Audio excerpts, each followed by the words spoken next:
ये सामने वाला मकान उन्हीं का है। उनके तरफ से 101 रुपये का पुरस्कार आया है। हम हमारी कमेटी का हार्दिक धन्यवाद। मैडम जी तुम्हारा क्या ख्याल है?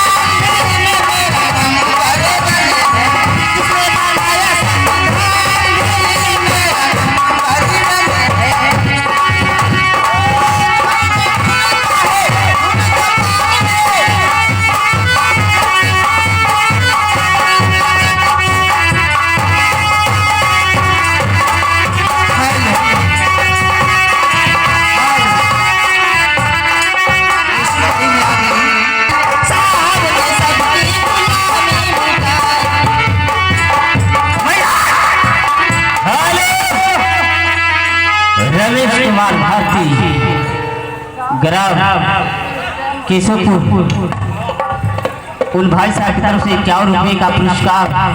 हम हमारी कमेटी का हार्दिक धन्यवाद। मैडम जी तुम्हारा क्या ख्याल है?